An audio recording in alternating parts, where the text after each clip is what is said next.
네, 오늘도 좋은 날이지요. 성탄의 은혜와 능력과 복 주시며 여러분 모두에게 함께 하시기를 바랍니다. 생명과 빛으로 오신 예수님에 대해서 말씀을 드립니다. 성탄절이 뭐냐? 한마디로 말하면 하나님께서 우리 인간에게 선물을 주신 날이에요. 무슨 선물을 주었느냐? 예수 그리스도를 주신 거예요. 예수 그리스도 안에 무엇이 있는가? 구원이 있지요.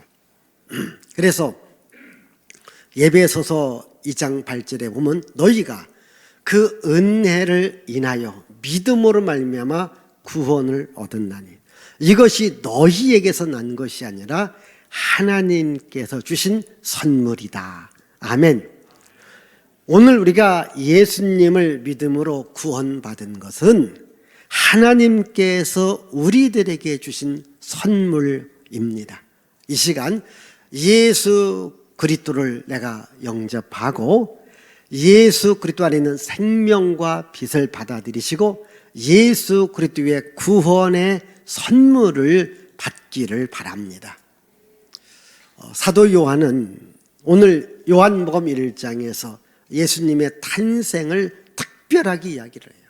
그것은 뭐냐면 태초에 말씀이 계셨다.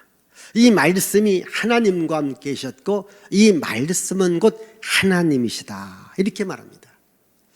여기 태초에 말씀이 계셨다. 성경에는 3번 나와 있습니다.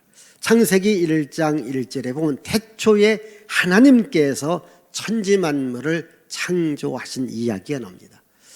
그리고 같은 이 요한복음을 기록한 요한 1서 1장 1절에 태초에 생명의 말씀이 계셨다.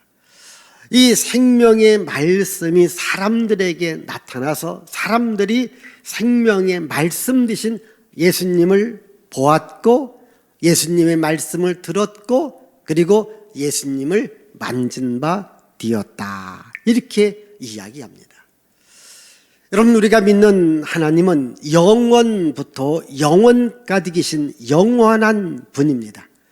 영원하신 하나님께서 세상에 오신 목적은 우리들에게 구원이라고 하는 선물을 주시기 위해서 왔습니다. 지금부터 2000년 전 유대 땅 베들레헴에서 예수께서 탄생을 하셨습니다.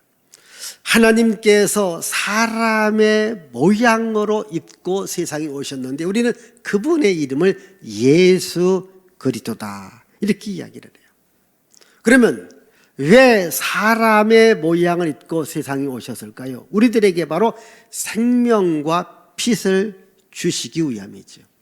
우리 한번 오늘 말씀 가운데 4절과 5절의 말씀을 읽어보십시다. 같이 시작. 그 안에 생명이 있었으니 이 생명은 사람들의 빛이라.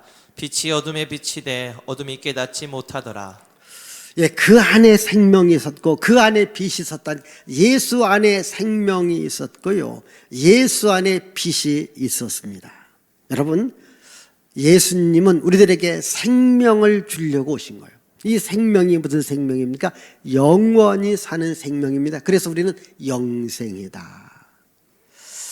우리 아까 찬양대에서도 요한복음 3장 16절을 말씀했습니다. 하나님께서 세상을 이처럼 사랑하사 독생자를 주셨다. 누구든지 예수 믿으면 영생을 얻으리라. 아멘. 여러분, 영원한 생명입니다. 영생입니다.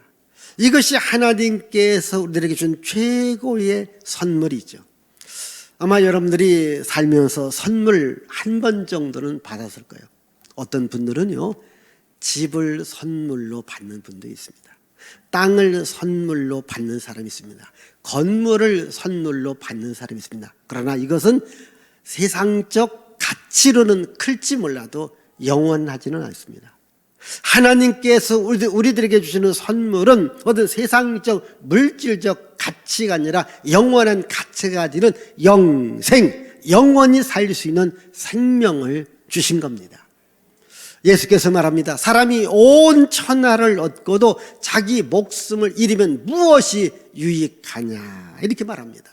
그렇습니다. 여러분, 이 세상 것을 여러분들에게 다 가지라고 해도요, 여러분 생명을 잃어버리면 아무 소용이 없습니다. 그러나 우리 예수께서 주는 생명은 세상에서 살 수 있는 생명 플러스 영원히 살 수 있는 생명을 주신 겁니다. 이걸 영생이다 이렇게 말합니다.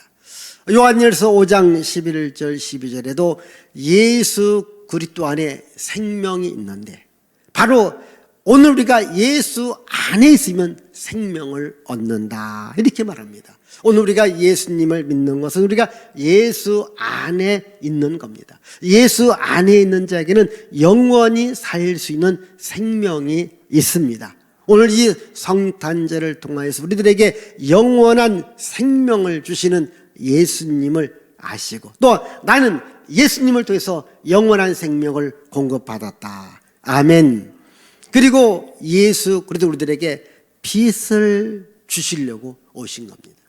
여러분, 이 빛이 있다라고 하는 것은 어둠이 있음을 말하죠. 그럼 이 어둠이라고 하는 것이 뭡니까? 이것은 마귀가 역사하는, 마귀가 활동하는 모든 것을 어둠의 세력이다 이렇게 말합니다. 여러분, 사람이 살 수 있는 가장 좋은 동산이 에덴 동산이었습니다. 에덴 동산에 아담과 하와가 있었는데 마귀가 찾아와요.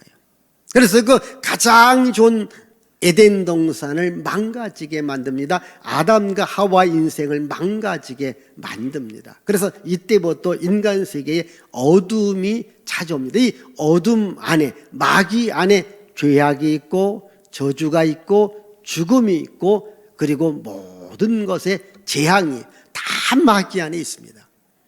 그러나 예수께서 우리들에게 빛을 줍니다.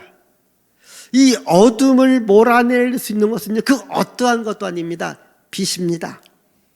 어느 아버지가 세 아들한테 이런 그 문제를 내면서 문제를 맞추는 아들에게 재산을 물려주겠다. 자, 오늘 중에 이 큰 방 안에 무언가를 가득 채워라 이렇게 했습니다. 첫째 아들, 둘째 아들은 하루 종일 큰 방을 채워놓고 땀을 뻘뻘 흘렸습니다. 근데 셋째는 빈둥빈둥 놀고 있는 겁니다. 야, 너는 왜 놀고 있느냐? 밤이 되었지만 이 방을 내가 순간에 가득 채우겠습니다. 무슨 방법으로? 기다려보세요. 정말 밤이 되었습니다. 방 안이 캄캄합니다. 이 셋째 아들이 딱 촛불 하나 갖고 와서 불을 탁 비치니까 온 방 안이 환하게, 환한 빛으로 가득 차게 된 겁니다.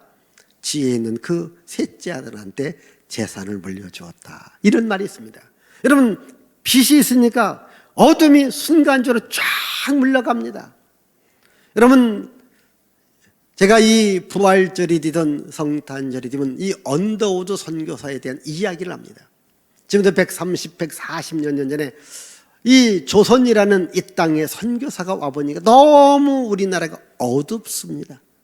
태양이 떠오르지 않아서 어두운 게 아니라 사람들의 모습이 어둡습니다. 그래서 기도합니다. 하나님, 조선 땅이 너무 어둡네요. 이 땅에 빛을 주시옵소서. 하나님의 빛이 이 땅에 비춰졌을 때 오늘 대한민국이 이렇게 잘 사는 나라가 되었습니다. 이게 빛이라고 하는 겁니다. 여러분, 이 어둠의 세력, 요한복음 10장 10절, 도적이 오는 것은, 마귀가 오는 것은 죽이고 멸망시키는 것이요, 예수님이 온 것은 생명을 주기도 풍성하게 주시려고 왔다, 이렇게 말합니다. 예수님은 우리들에게 생명을 주시려고 세상에 오신 것을 믿으시기를 바라요. 사도 바울은 사도행전 26장 18절에서 말합니다. 예수 그리스도께서 오시면 어둠에서 우리에게 빛을 주고 사탄 아래에 있는 자들에게 우리에게 하나님의 아들의 나라로 우리를 인도하시고, 그리고 죄를 사하여 주시고 하나님의 나라에 영원한 기업을 주시려고 예수님이 이 땅에 오셨다. 아멘. 여러분, 빛 안에 자유가 있습니다. 빛 안에 생명이 있고, 빛 안에 기쁨이 있고, 빛 안에 복이 있습니다. 그래서 예수님은 요한복음에서 나는 생명이요, 나는 길이요, 나는 진리요, 나는 빛이요, 나는 부활이요, 이렇게 선언합니다. 그러면 이 생명과 빛이 되시는 예수님을 우리는 어떻게 해야 될까요? 바로 우리 마음에 그분을 모시는 거죠. 자, 오늘 말씀 11절과 12절을 읽습니다. 자기 땅에 오매 자기 백성이 영접하지 아니하였으나 영접하는 자 곧 그 이름을 믿는 자들에게는 하나님의 자녀가 되는 권세를 주셨으니. 오늘 오신 여러분들은 12절은 다 알고 가셔야 됩니다. 다시 전체 시작. 영접하는 자. 곧 그 이름을 믿는 자들에게는 하나님의 자녀가 되는 권세를 주셨으니. 자, 영접하는 자, 즉 예수님을 믿는 자들에게는 하나님의 자녀의 권세, 자녀의 권리를 주었다. 그럼 이 영접이라고 하는 것이 뭔가?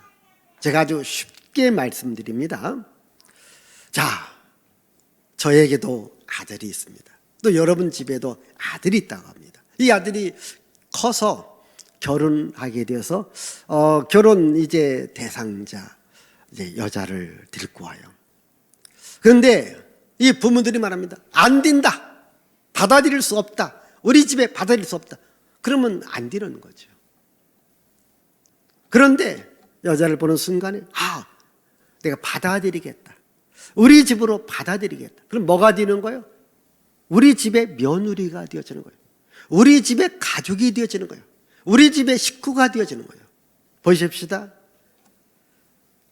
자, 그 아가씨가 30이라고 해요. 30년 동안 남의 집에서 남의 성을 갖고 또 우리랑 전혀 다른 교육과 환경이 살았습니다. 그런데 영접을 해요. 우리 집으로 영접을 해요.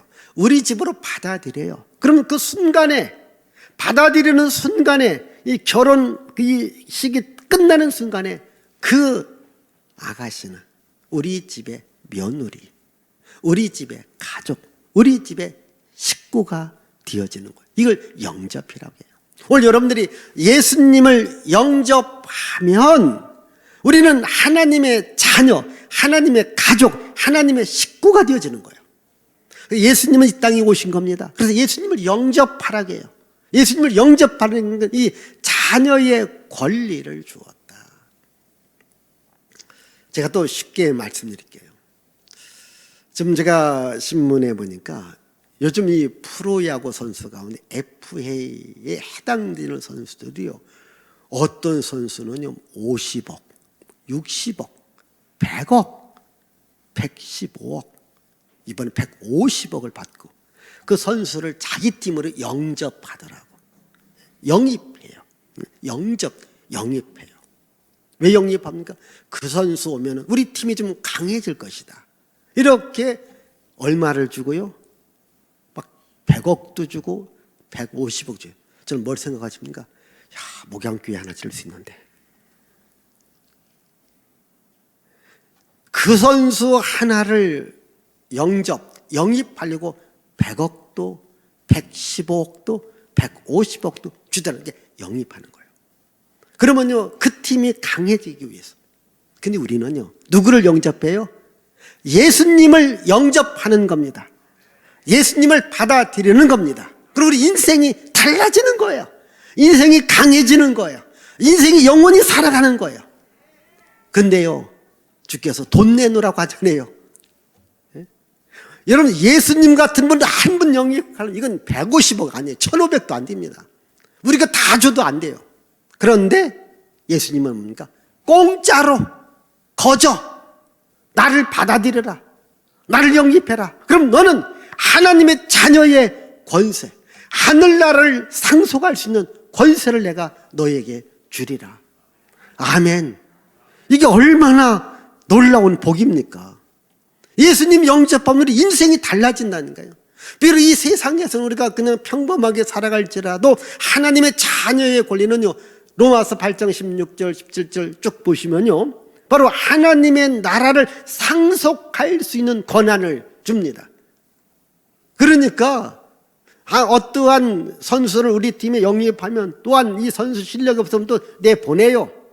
그러나 예수님을 영접하면 아주 예수께서 그 나라를 주신다는 거예요. 하나님의 나라를 준다는 거예요. 하나님 나라에서 영원히 살 수 있도록 만들어 주시겠다고 하는 겁니다.